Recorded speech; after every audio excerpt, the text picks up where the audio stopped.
ये कहानी है पंजाब के भटिंडा की एक मासूम सी बच्ची कोयल भारती की, जिसने ना कोई लंबी साधना की ना ही कोई तप किया, लेकिन पिछले जन्मों की भक्ति का फल था कि एक दिन संत रामपाल जी महाराज साक्षात प्रकट होते हैं और कोयल को अपने साथ सतलोक लेकर जाते हैं, उस स्थान पर जहां ना दुख है, न रोग, न जन्म मरण, सिर्फ शांति और अमर आनंद। खुद गुरुजी घर पे प्रकट हुए, मेरे को बड़ी हैरानी हुई। महाराज गुरुजी मेरे घर पे प्रकट हुए, मैंने उस ईंट का रंग बदल गया, सोने जैसी चमक आने लगी उस ईंट में, और पौड़ियाँ बन गई, बहुत लंबी पौड़ियाँ बन गई, बहुत ही ज्यादा लंबी। उसमें भी इतना प्रकाश आ रहा था पौड़ियों में, मैं बड़ी हैरान थी, मैं कहीं सोने की है कि किसकी। इसके बाद संत जी उसे आकाश में उड़ाकर स्वर्ग भी दिखाते हैं, लेकिन वहां का दृश्य देखकर वो खुद कहते हैं, ये तो कुछ भी नहीं, अब चलो मैं तुम्हें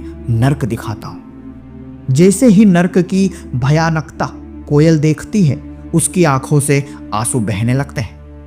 दंड पाए हुए जीव, तड़पती आत्माएं, ये सब देखकर बच्ची ही नहीं, खुद संत रामपाल जी भी रो पड़ते हैं। देखा इतना बुरा हाल हुआ पड़ा था, नर्क में बहुत बुरा हाल हुआ था। नर्क देख के मेरे होश आवाज खुल गए थे। मैं मेरे पिताजी बताया करते थे नर्क में वैसा ही सब कुछ था ना, नर्क में इतनी बुरी तरह आत्माओं को मार रहे थे ना, बहुत बुरी तरह। मैं वो बातें अब सोचती ना मुझे बहुत ज्यादा रोना आता है। मैं क्या गुरुजी ऐसे काल के जाल में हम आगे जावे, हमें नर्क में घुटना पड़ता है, काला में खाता है। गुरुजी कहते हैं चल, गुरुजी को जब देखा आत्माओं ने, गुरुजी को कहते हैं बचाओ परमात्मा, बचा ले परमात्मा, पर परमात्मा वहां से घूम के स्वर्ग में द्वार आ गए। गुरुजी कहते हैं मैं कैसे बताऊं इन्हें। गुरुजी कहते हैं वो रोना आता है जब इंडिया ऐसे चलाते हैं कि जबरदस्ती खाना खिलाना वो नहीं खा रहे, फिर भी खिला रहे हैं, वो इतनी बुरी तरह मार रहे हैं। फिर वो उसे लेकर जाते हैं काल ब्रह्म के लोक में, एक ऐसा लोक जहां हवाओं में चीखें गूंजती है, चारों ओर अधजले शरीर लटकते हैं, जहां हर आत्मा भय, पीड़ा और अज्ञान के अंधकार में कैद है। ये वो सत्य था जिसे देख कोयल कांप उठती है। था ना, काल को दिखाया महाराज जी ने, इतने दूर खड़े थे, जितना हिसार से बठिंडा दूर है ना, इतनी दूर खड़े थे हम, फिर भी ऐसे लग रहा था जब हम बिल्कुल पास खड़े हो काल के। इतना बड़ा काल था, बहुत ही बड़ा काल था, जितना अपना फेस नहीं है उतना उसकी आंख ही आंख है, इतना बहुत बड़ा था, उसका मैं अनुमान नहीं लगा सकती वो कितना बड़ा था। मैं वो जब हम उसके पास चलते गए वो बड़ा होता चला गया, बहुत ही बड़ा हो गया। फिर एकदम फिर गुरुजी उसके ऊपर से पैर रख के चल गए। फिर गुरु जब वो कालों से भूंज के आत्माओं को खा रहा था ना, तब गुरुजी को दिखा के खा रहा था, ये देखो मैं तेरी आत्मा को कैसे खा रहा हूँ। वो आत्माएं सारी चिल्लाने लगी गुरुजी बचा लो मुझे, गुरुजी बचा लो। परमात्मा वो रोने लगे, उसके पर काल के सामने नहीं रोया महाराज जी ने। हम आगे गए तब महाराज जी रोने लगे, कहने मैं कैसे बचाऊं इन सब को, क्या भक्ति करी इन्होंने कुछ। और अंत में संत जी पुनः उसे सतलोक का दिव्य दर्शन कराते हैं, उस अमर धाम का जो हर आत्मा का वास्तविक घर है। तितली गायब थी मेरे हाथ से, मैं कही तितली कहाँ गई, फिर देखो ऊपर वो उड़ी जा रही, वो रंग बदल गई फिर से दोबारा। मैं कहा गुरुजी ये क्या हो गया, गुरुजी कहते यहाँ पे ऐसे ही है। फिर हम और आगे गए, फिर वहाँ पे हमने पहाड़ देखे, मानसरोवर देखा, हमारा खुद का घर देखा हमने। फिर मुझे महाराज जी ने अपना सिंहासन दिखाया, इतना बड़ा सिंहासन, बहुत बड़ा सिंहासन, उसमें भी हीरे मोती लगे हुए, पहाड़ों की साइड में भी हीरे मोती लगे हुए थे, घरों में भी हीरे मोती, इतना अच्छा था ना, बहुत ही ज्यादा अच्छा था। क्या ये सब एक सपना था या फिर वो सच्चाई है जिसे आज तक दुनिया ने कभी जाना ही नहीं? आइए सुनते हैं कोयल भारती की वो पूरी आप बीती, उन्हीं की जुबानी। क्या नाम है गुड़िया आप जी का? मेरा नाम कोयल भारती। गुड़िया कहाँ से आए आप? मैं बठिंडा पंजाब। परम संत सतगुरु रामपाल जी महाराज की शरण माने से पहले आप कौन सी भक्ति करते थे? परम संत गुरु रामपाल जी महाराज जी की शरण में आने से पहले मैं डेरा सच्चा सौदा तथा अन्य देवी देवताओं की भक्ति किया करती थी। तो जो आप डेरा सच्चा सौदा की भक्ति करते थे, कहाँ से, किस संत से आपने नाम उपदेश लिया हुआ था डेरा सच्चा सौदा में? मैंने डेरा सच्चा सौदा से साहस गुरमीत राम रहीम जी से नाम ले रखा था। तो संत गुरमीत सिंह जी राम रहीम जी ने आपको क्या नाम दान दिया था भक्ति करने के लिए?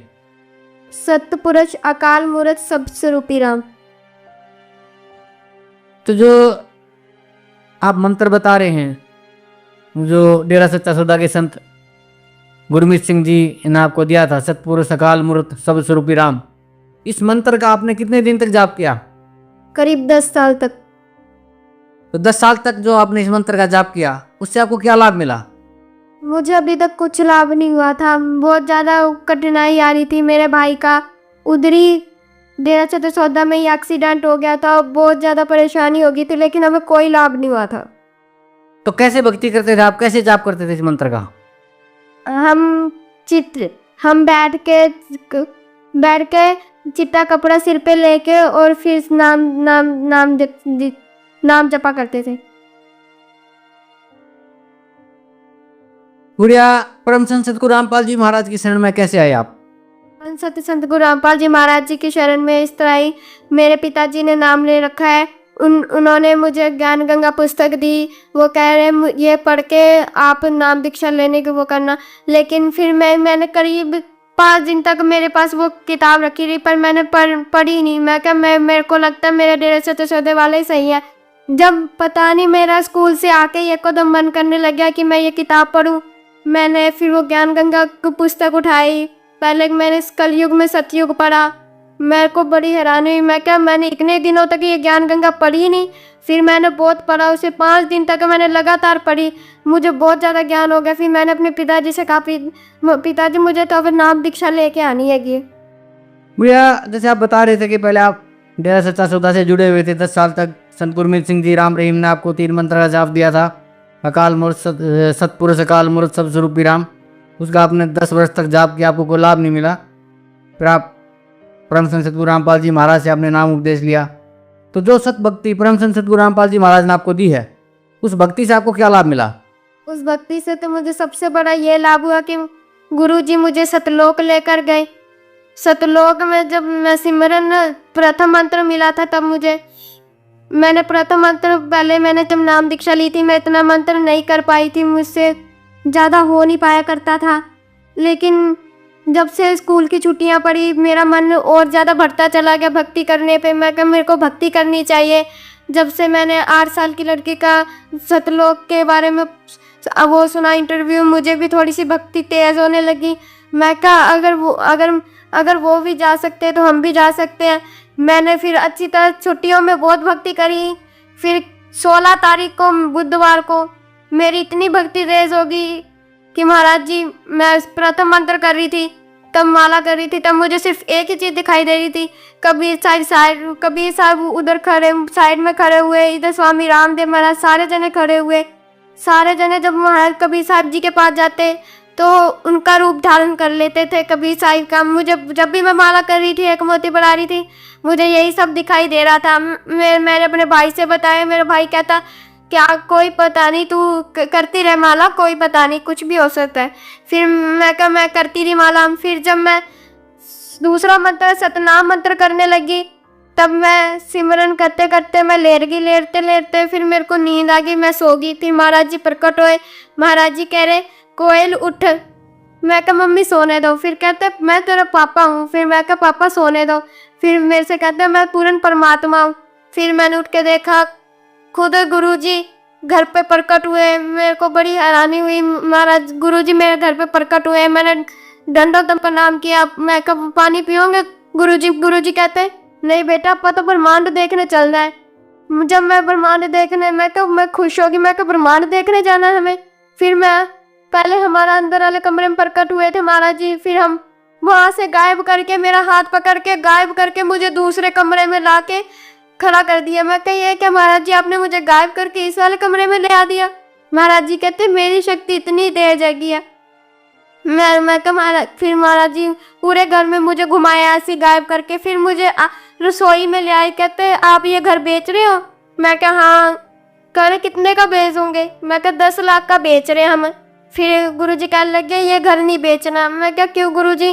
फिर गुरुजी कहते जिस घर में मैं प्रकट हो गया हूँ वो घर नहीं रह जाता। फिर मैं क्या हाँ महाराज जी। महाराज जी कहते अब बेचना नहीं। मैं क्या ठीक है महाराज जी। फिर जहाँ हमारा नलका था वहाँ पे पहले पौड़ियाँ नहीं बनी थी, उधर के साइड ईंट रखी हुई थी 2-3, उस पे गुरुजी ने पैर रखा, उस ईंट का रंग बदल गया, सोने जैसी चमक आने लगी उस ईंट में, और पौड़ियाँ बन गई, बहुत लंबी पौड़ियाँ बन गई, बहुत ही ज़्यादा लंबी। उसमें भी इतना प्रकाश आ रहा था पौड़ियों में, मैं बड़ी हैरान थी। मैं कहीं सोने की है कि किसकी है।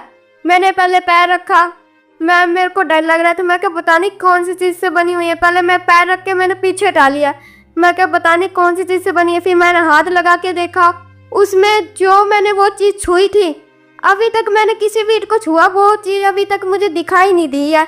मैंने गुरुजी कहते नहीं बेटा, डरने वाली कोई बात नहीं है, जब तक मैं साथ हूँ बिल्कुल मत डरना। फिर महाराज जी ऊपर पौड़ियों पे ले गए मुझे, चलते गए, फिर स्वर्ग लेके आए महाराज जी, स्वर्ग में मुझे घुमाया। महाराज जी गुरुजी कहते स्वर्ग में घुमाया मुझे। फिर स्वर्ग में जब घूम रहे थे हम, महाराज जी को तो मुड़ने लग गए। मैं हैरान रही, मैं क्या उड़ रहे हैं महाराज जी। फिर मैं क्या महाराज जी मैंने भी उड़ना है। महाराज जी कहते फिर आप कोशिश कर। मैं कोशिश बहुत देर तक कोशिश करी, लेकिन मैं उड़ नहीं पाई। फिर गुरुजी नीचे आए, गुरुजी कहते ला हाथ पकड़ा, मैं तुझे अब उड़ाता हूँ। फिर गुरुजी ने उड़ा दिया मुझे पूरी आसमान में हम उड़े। बदू स्वर्ग सारा देखा हमने, स्वर्ग में पहाड़ थे, बहुत कुछ था स्वर्ग में। स्वर्ग घूमा हमने सारा। फिर मेरे को स्वर्ग घूमते घूमते मैं थक गई। मैं कहा मुझे तो भूख लग रही है गुरुजी, मुझे कुछ खाना है। गुरुजी कहते क्या खाना है आपको। मैं क्या मेरे को ना सत्संग में कई दिनों से मैं आ रही हूँ, सत्संग मुझे खीर नहीं मिली, मुझे खीर खानी है। गुरुजी ने ऐसे हाथ करा, इस साइड खीर की कटोरी आ गई और इस साइड अमृत जल आ गया जो इधर मिलता है बोतलों में। फिर पहले तो गुरुजी ने मुझे खिलाई, क्या खाओ बेटा अब। फिर मैंने खाई, फिर मैंने कहा गुरुजी अब आप भी खाओ। फिर गुरुजी ने खाई, फिर हम दोनों ने खीर खा ली। फिर महाराज जी ने मुझे अमृत जल दिया, फिर हमने अमृत जल पी के फिर महाराज जी गुरुजी कहते चलो चले। मैं क्या कहाँ के नर्क देख के आते हैं। जब मैं नर्क में गई, मैं क्या महाराज जी मैं अंदर से नहीं देखूंगी, मैं ऊपर से देखूंगी कैसा हाल है नर्क में। गुरुजी कहते कोई बात नहीं, ऊपर से देख लेना आप। जब मैंने ऊपर से देखा, इतना बुरा हाल हुआ पड़ा था नर्क में, बहुत बुरा हाल हुआ था। नर्क देख के मेरे होश आवाज खुल गए थे। मैं क्या मेरे पिताजी बताया करते थे नर्क में वैसा ही सब कुछ ना, नर्क में इतनी बुरी तरह आत्माओं को मार रहे थे ना, बहुत बुरी तरह। मैं वो बातें अब सोचती ना मुझे बहुत ज्यादा रोना आता है। मैं क्या गुरुजी ऐसे काल के जाल में हम आगे जावे, हमें नर्क में घुटना पड़ता है, काला में खाता है। गुरुजी कहते हैं चल। गुरुजी को जब देखा आत्माओं ने, गुरुजी को कहते हैं बचाओ परमात्मा, बचा ले परमात्मा। पर परमात्मा वहां से घूम के स्वर्ग में द्वार आ गए। गुरुजी कहते हैं मैं कैसे बताऊं इन्हें। गुरुजी कहते हैं वो रोना आता है जब ऐसे चिल्लाते हैं कि जबरदस्ती खाना खिलाना, वो नहीं खा रहे फिर भी खिला रहे हैं, वो इतनी बुरी तरह मार रहे हैं। मैं कहा गुरुजी अब सतलोक कब लेके जाऊंगे आप मुझे। गुरुजी कहते हैं अभी मेरे पास टाइम नहीं है, रात को 10 बजे चलेंगे। मैं क्या गुरुजी अभी क्या हो गया, कहते टाइम नहीं है बेटा, अब रात को 10 बजे चलेंगे। फिर मैं क्या गुरुजी ठीक है। फिर गुरुजी मुझे वापस घर ले आए। फिर मैंने अपनी मम्मी डैडी को बताया, मम्मी कहती कोई बात नहीं, इसमें रोने वाली बात क्या है। फिर गुरुजी फिर रात को फिर आए दर्शन देने वास्ते। मैं बाहर वाले कमरे में सो रही थी, अंदर गुरुजी प्रकट हुए थे। फिर गुरुजी अंदर देख के आए थे सारा घर, कह रहे कहाँ सो। फिर मेरे को आवाज मारी के कोई उठे। फिर मैं उठी, गुरुजी कहते हैं बाहर की सो रही, अंदर सोना था। मैं कहा गुरुजी यहाँ पे वहाँ पे गर्मी लगती है, अंदर यहाँ पे ठीक है। गुरुजी कहते कोई बात नहीं, अंदर सोया करो, कूलर अंदर लगा लेना। मैं कहा ठीक है गुरुजी। फिर गुरुजी कहते चलो अपन सतलोक घूम के आते हैं। फिर हम सतलोक गए, वैसी ही पौड़ियाँ बन गई, वैसा ही स्वर्ग देखा, वैसे ही हमने नरक देखा। इतने जब हम काल को देखा था ना, काल को दिखाया महाराज जी ने, इतने दूर खड़े थे, जितना हिसार से बठिंडा दूर है ना, इतनी दूर खड़े थे हम। फिर भी ऐसे लग रहा था जब हम बिल्कुल पास खड़े हो काल के। इतना बड़ा काल था, बहुत ही बड़ा काल था, जितना अपना फेस नहीं है उतना उसकी आंख ही आंख है। इतना बहुत बड़ा था, उसका मैं अनुमान नहीं लगा सकती वो कितना बड़ा था। वो जब हम उसके पास चलते गए वो बड़ा होता चला गया, बहुत ही बड़ा हो गया। फिर एकदम फिर गुरुजी उसके ऊपर से पैर रख के चल गए। फिर जब वो कालों से भूंज के आत्माओं को खा रहा था ना, तब गुरुजी को दिखा के खा रहा था। ये देखो मैं तेरी आत्मा को कैसे खा रहा हूँ। वो आत्माएं सारी चिल्लाने लगी गुरुजी बचा लो मुझे, गुरुजी बचा लो। परमात्मा वो रोने लगे, उसके पर काल के सामने नहीं रोया महाराज जी ने।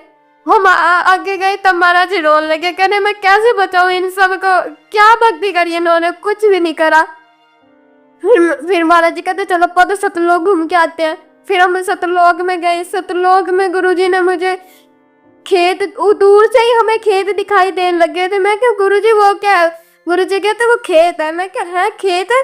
जब हम उसके खेत के पास गए तो उनका खेतों का कलर ही अलग था, जो कलर यहाँ पे है ही नहीं, क्या ऐसे कलर थे वहां पे। फिर मैंने कहा उधर तितलियां थी, मैंने तितलियों के हाथ में जब पकड़ा ना तो हाथ खोल के देखा वो तितली गायब थी मेरे हाथ से। मैं कहा ये तितली कहाँ गई? फिर देखो ऊपर वो उड़ी जा रही, वो रंग बदल गई फिर से दोबारा। मैं कहा गुरुजी ये क्या हो गया? गुरुजी कहते यहाँ पे ऐसे ही है। फिर हम और आगे गए। फिर वहाँ पे हमने पहाड़ देखे, मानसरोवर देखा, हमारा खुद का घर देखा हमने। फिर मुझे महाराज जी ने अपना सिंहासन दिखाया, इतना बड़ा सिंहासन, बहुत बड़ा सिंहासन, उसमें भी हीरे मोती लगे हुए, पहाड़ों की साइड में भी हीरे मोती लगे हुए थे, घरों में भी हीरे मोती, इतना अच्छा था ना, बहुत ही ज्यादा अच्छा था। गुरुजी तो सिंहासन की तरफ जाने लगे। मैं कहा गुरुजी आप कहाँ जा रहे हो? गुरुजी कहते मैं तो अपने सिंहासन पे जा रहा हूँ। मैं कहूँ फिर मुझे सतलोक कौन दिखाएगा? फिर गुरुजी कहते कोई बात नहीं, आपको सतलोक कोई ना कोई दिखा देगा, आप आगे जाके देख लेना। फिर गुरुजी जब सिंहासन की तरफ जा रहे थे, गुरुजी को मैंने दूर से देखा, वो जब सिंहासन पे बैठने लगे एकदम आसमान में उड़ गए। फिर उनकी जब उड़े तो उनका शरीर जब नीचे वापस आए तो उनका शरीर अलग था, उनका शरीर बहुत ही अलग था, बहुत ही ज्यादा। मैं कहा हाँ ये कैसे शरीर महाराज जी का हो गया? मैंने पास में जा ही नहीं पा रही थी, इतना प्रकाश आ रहा था, बहुत ज्यादा प्रकाश आ रहा था। फिर मैं तो सतलोक घूमती। फिर मैं सतलोक जब देखने लगी, मेरे को डर लग रहा था। मैं क्या सतलोक में पहली बार आई, मुझे कुछ पता नहीं। फिर मुझे ना जाते जाते रास्ते में मुझे आत्मा मिल गई एक। वो आत्मा में इतना रौनक थी, इतना प्रकाश था, बहुत ज्यादा। उसका जो शरीर था वो अलग था, वो ना स्त्री थी ना पुरुष था, कुछ भी नहीं था, पता ही नहीं चल रहा था वो स्त्री है कि पुरुष है, कुछ भी पता नहीं चल रहा था मुझे। फिर वो कहते आप सतलोक में पहली बार आए हो? मैं क्या हाँ मैं पहली बार आई हूँ।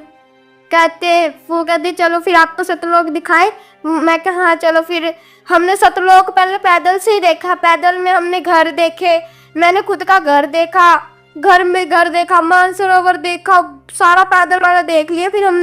फिर वो कहते चल वाहन में घूमने चलते हैं। मैं को वाहन में आप गिर गुड़ नहीं जाएंगे? वो कहते नहीं गिरते।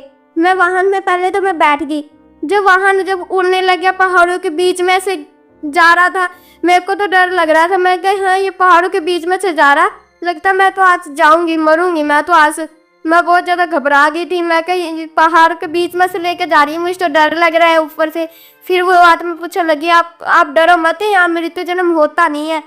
फिर भी मैं कम आपका शरीर अलग है, मेरा शरीर अलग है। वो कहती कोई बात नहीं होगी मृत्यु जन्म। फिर मैं का विश्वास आनी मुझे इतना। वो कहती चल मैं विश्वास दिलाती हूँ। फिर उसने पहाड़ों के बीच में से ही ले गई। मैंने आंखें बंद कर ली। मैं कहा आज तो मैं गई। जब आंखें खोल के देखा, मेरा शरीर में एक भी खरोच नहीं आई थी, थोड़ी सी भी चोट नहीं लगी थी।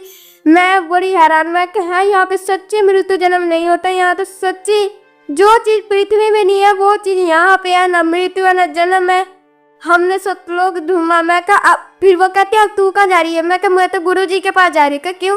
मैं तो गुरुजी से कहूंगी कि मुझे तो अब यहाँ से जाना ही नहीं है गमर। फिर गुरुजी के पास जब मैं गई, गुरुजी बैठे तो कह रहे क्या हुआ, सतलोक देख लिया? मैं क्या हाँ। अच्छा है? मैं कहा बहुत बहुत ज्यादा अच्छा है। फिर गुरुजी कहते हैं चलो अब नीचे चलना है। मैं कहा नीचे कहाँ? क्या पृथ्वी में जाना है? मैं कहा मैं अब नीचे नहीं जाऊंगी किसी भी हालत में। क्या जाना तो पड़ेगा बेटा, ऐसी बात नहीं है, आपको जाना तो पड़ेगा। वो कहते इंटरव्यू देना आपको। मैं क्या कोई बात नहीं, इंटरव्यू मैं कभी और दे दूंगी, मैंने तो यही रहना है। फिर गुरुजी कहते भक्ति कौन करेगा? पिछली भक्ति से तू आ पाई है सतलोक। मैं क्या मैं माला सतलोक में ही ले आती हूँ, यही कर लूंगी मैं सिमरन। वो गुरुजी के हंसने लगे। गुरुजी कहते हैं तुम्हारा यहाँ लेके आएगी? ऐसे नहीं हो सकता, ऐसे तो फिर सारी आत्माएं आ सकती है यहाँ पे माला लेके। फिर भी तो अगर तू माला लेके फिर भी आ भी गई तो फिर तू भक्ति कैसे करेगी? मैं क्या कर लूंगी मैं गुरुजी। फिर गुरुजी कहते ऐसे कैसे भक्ति करेगी?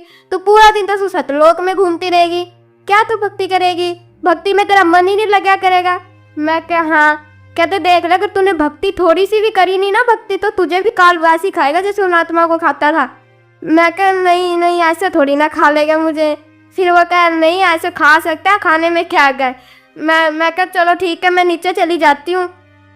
जब मैं वापस महाराज जी फिर कह रहे चलो नीचे जाना है, फिर मैं कहा ठीक है मैं आ रही हूँ। फिर जब वो मैं जा रही थी नीचे आ रही थी वापस, तो मेरी जो फ्रेंड थी जो मिली थी मुझे आत्मा वो कह रही थी अब कब आएगी। मैं क्या आऊँगी, पक्का आऊँगी, अब की बार मैं हमेशा के लिए आऊँगी। वो कहती अच्छा पक्का ना, फिर अब मैं यहाँ पर रोज घूमा करेंगे। मैं क्या हाँ। वो कहती पक्का आएगी ना। मैं क्या हाँ पक्का आऊँगी, 100% आऊँगी। फिर वो कहती अच्छा। फिर हम वापस नीचे आए। नीचे मैंने अपने मम्मा डैडी को बताया। मम्मा डैडी कहते ये क्या तू सतलुज घूम भी आई, हमें बताया भी नहीं। मैं क्या मम्मा ऐसी बात नहीं है, आप भी किसी दिन जाओगे। बुढ़िया, भक्त समाज को क्या संदेश देना चाहते हैं आप? समाज को मैं यही संदेश देना चाहती हूँ कि आप संत बालाजी महाराज जी की शरण में आए और नाम दीक्षा लेके अपना कल्याण करवाए। मुझे पता है कि नरक में क्या हाल हो रहा था और काल कैसे भूंज के खा रहा था। मैंने सब अपनी आंखों से देखा है, तय करके मुझे पता है कि क्या हाल हो रहा था, काल कैसे खा रहा था दिखा दिखा के, गुरु जी कैसे रो रहे थे, मुझे सब पता है। इस दुनिया में सिर्फ पूर्ण परमात्मा सिर्फ एक ही है जो दुनिया में आ चुके हैं। आप इनके शरण में आए और अपना कल्याण करवा ले, नहीं तो कोई पता नहीं। कबीर साहिब अब 600 साल बाद अब ये रूप धारण करके आए कबीर साहिब। अब समझ लो अगर इसके बाद कब आएंगे। ये गोल्डन चांस है, इसको अगर तुमने जीत लिया ना फिर तुम अपन हमेशा के साथ लोग रह सकते हो। अगर ये गोल्डन चांस तुमने छोड़ दिया तो कभी भी तुम रह नहीं सकते।